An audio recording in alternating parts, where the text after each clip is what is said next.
नमस्कार। जय हिंद दोस्तों मुंगेरी लाल के हसीन सपनों का सपना धराशायी रह गया। Chief of armed forces Asim Munir, Pakistan का फील्ड मार्शल, उसके सारे सपने चूर चूर हो गए। जो कि मिडिल ईस्ट का चौधरी बना फिर रहा था, अब सुनने में आया है कि पूरे जो टॉक्स है ईरान और यूएस के बीच वो फेल हो गए हैं, और इसकी जो मध्यस्थता चल रही थी, जो मिडिल ईस्ट का चौधरी बना फिर रहा था आसिम मुनीर और पाकिस्तान, वो बिल्कुल फेल हो गया है। दोस्तों ये तो होना ही था। देखिए, पाकिस्तान जो है मध्यस्थता करने की कोशिश इसीलिए कर रहा था क्योंकि उसको फिनेंशियली उसको अपने आप को बचाना था। एक बैंकरप्सी की ओर वो बढ़ रहा है। अब उसको एक तिनके का सहारा मिला यूनाइटेड स्टेट्स और ईरान के बीच, वो एक मध्यस्थता करे। लेकिन अभी जो हालात बने हैं उसका बिल्कुल विपरीत हो गया। उसके जो सोच थी, वो जो अपना जो डिप्लोमेसी खेल रहा था, अब मिलिट्री वाले अगर डिप्लोमेसी करेंगे तो हो चुका ना, तो वही था। तो हुआ क्या, हुआ ये कि ईरान के जो एडमिनिस्ट्रेशन है, जो मौजूदा सरकार है, उन्होंने ही बोल दिया कि भैया हम तुम पे भरोसा नहीं करते हैं, इनडायरेक्टली। देखिए, कल ईरान के एक एमपी जो थे, उन्होंने एक्स के ऊपर पोस्ट डाला कि भैया तुम हमारे दोस्त हो लेकिन हम तुम पे भरोसा नहीं कर सकते। इनडायरेक्टली उन्होंने बता दिया भैया ये भरोसे लायक है ही नहीं, क्योंकि ना वो बोला उन्होंने कि भैया ये पार्शलिटी कर रहा है, ये अमेरिका की ओर झुकाव है उसका, इसने धोखा दिया है हमें। इनडायरेक्टली सारी चीज़ें बताई हैं। देखिए ये लोग क्या है, ये अमेरिका की चापलूसी क्यों कर रहा है पाकिस्तान, क्यों ना इकोनॉमिकली उसको सर्वाइव करना है। अब इकोनॉमिकली सर्वाइव करना है तो चापलूसी करना पड़ेगा। तो चापलूसी करते करते उसके साथ साथ देखिए क्या कर रहे हैं, उसका जो ISPR है, PR एजेंसी है पाकिस्तानी आर्मी का, इतना डिसइंफॉर्मेशन वो लोग फैला रहे थे कि पूछिए मत।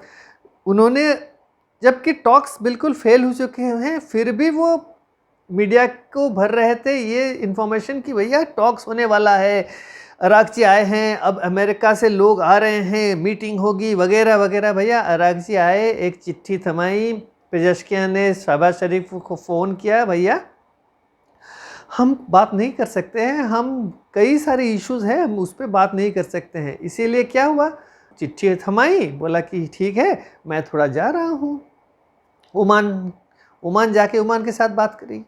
ओमान के साथ क्यों बात करी, क्योंकि ना उनको अभी दिख रहा है कि भैया Oman was a fair and neutral venue. वो लोग ओमान के जो थे फॉरेन मिनिस्टर, वो सही ढंग से कर रहे थे मध्यस्थता।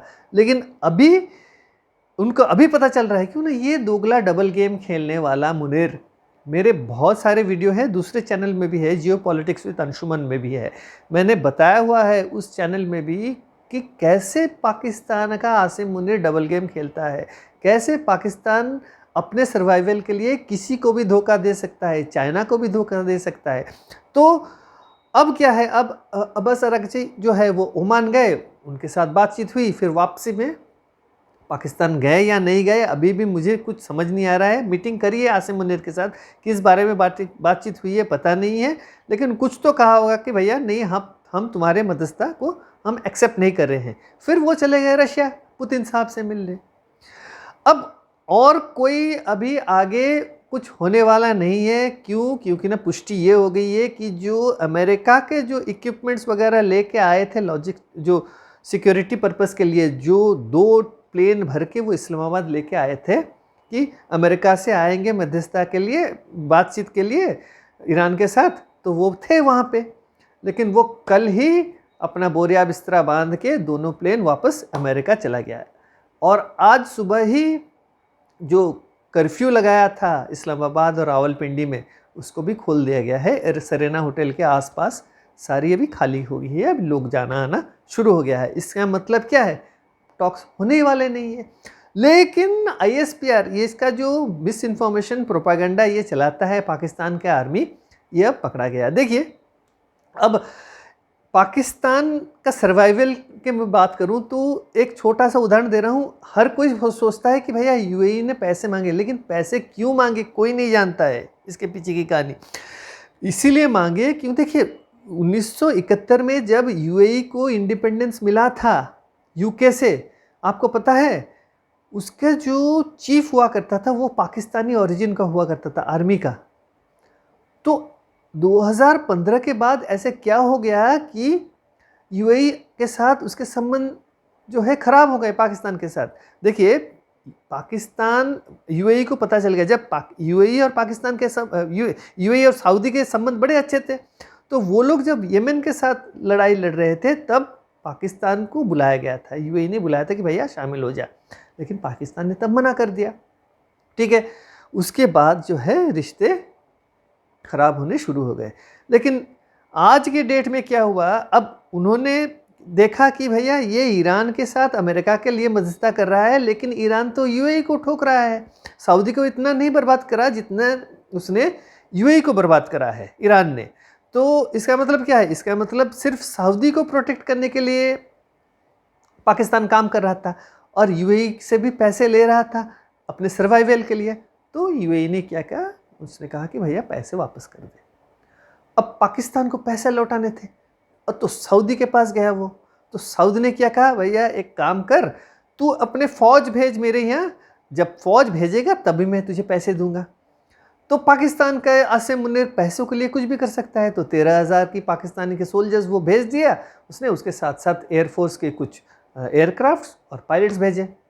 तो ये जब हो गया तो सऊदी ने कहा कि ठीक है बेटा ये ले पैसे, $3 बिलियन लौटा दे यूएई को। अब उसने लौटा दिए, लेकिन आज के डेट में पाकिस्तान की ये हालत है कि उसके जो लोन है सऊदी से इतना बड़ा है कि चाइना के बाद सऊदी का है। तो सऊदी के ऊपर अभी डिपेंडेंसी है पाकिस्तान की। समझ के रखिए कि पाकिस्तान अभी चाइना के साथ साथ सऊदी अरब के पास भी गिरवी पड़ा हुआ है। तो देखिए एक देश बर्बादी के कगार में था, तिनके का सहारा मिला मध्यस्थता करने की, सोचा इसका मैं फ़ायदा, भरपूर फ़ायदा उठाऊं। दोनों तरफ he was playing the game. उसको डोनाल्ड ट्रंप साहब को भी खुश करना था, उसको ईरानियंस को भी खुश करना था, क्योंकि उसको पता है कि ईरानी अगर ठोकेंगे पाकिस्तान को तो उसका और कोई चारा नहीं है। भारत ने तो छोड़ दिया, ईरानी कुछ नहीं देखेंगे, वो किसी को भी ठोक देंगे। तो ऑपरेशन सिंदूर के बाद ये देखिए डिसइंफॉर्मेशन के साथ साथ वो लोग धोखा भी दे सकते हैं। चाइना को उन्होंने धोखा दिया डोनाल्ड ट्रंप साहब के साथ मिलके। अब डोनाल्ड ट्रंप साहब के साथ मिलके ईरान को धोखा दिया, तो अब ईरान को तो पता चला, ईरान थोड़े ना एक बेवकूफ़ देश है या उनके लोग बेवकूफ़ है, बहुत ही बुद्धि उनके जो है, बहुत ही इंटेलिजेंट लोग हैं वो लोग ईरानी जो हैं, उनको सीधे से पता चल गया। चाइना क्या है, चाइना इनको यूज़ करता है, कल को ज़रूरत पड़ेगी तो चाइना 2 मिनट लगेंगे उसको बर्बाद करने में।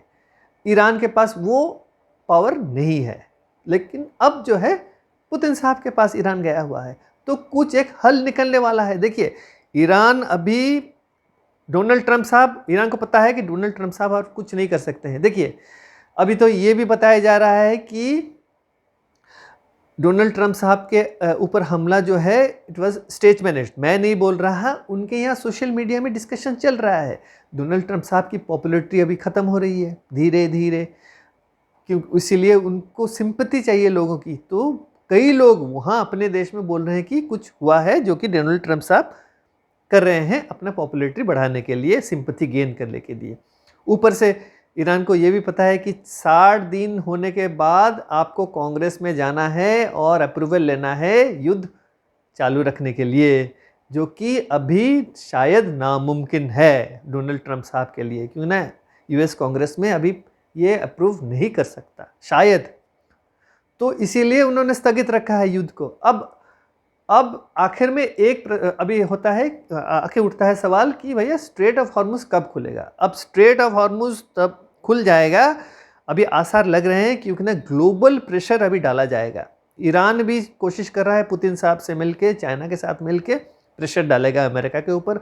भारत भी कोशिश कर रहा है, भारत तो हर वक्त बोल रहा है कि भैया युद्ध मत करो और स्ट्रेट ऑफ हॉर्मुज खोल दो, सबके लिए है। यूरोप भी इतने देर तक दूर था, अब वो भी प्रेशर डालेगा। तो यूएस और पाकिस्तान जो मिलके जो एक गेम खेल रहे थे वो दुनिया को भी पता चल गया है, और ये जो अभी फेल हो गया है इससे एक चीज़ पता चलता है कि जो है ना, अपने से ज़्यादा चादर मत फैलाओ। पाकिस्तान वही कोशिश कर रहा था, उसमें फेल हो गया है। तो यही एक छोटा सा वीडियो था, आपके साथ मैं अपडेट जो है उसको शेयर करना चाहता था। तो इसी के साथ मैं इस वीडियो को यहीं समाप्त करता हूँ। अगर आपको वीडियो अच्छा लगा है तो वीडियो को ज़रूर लाइक करें और चैनल को सब्सक्राइब करना ना भूलें। तो अगले वीडियो तक जय हिंद, नमस्कार।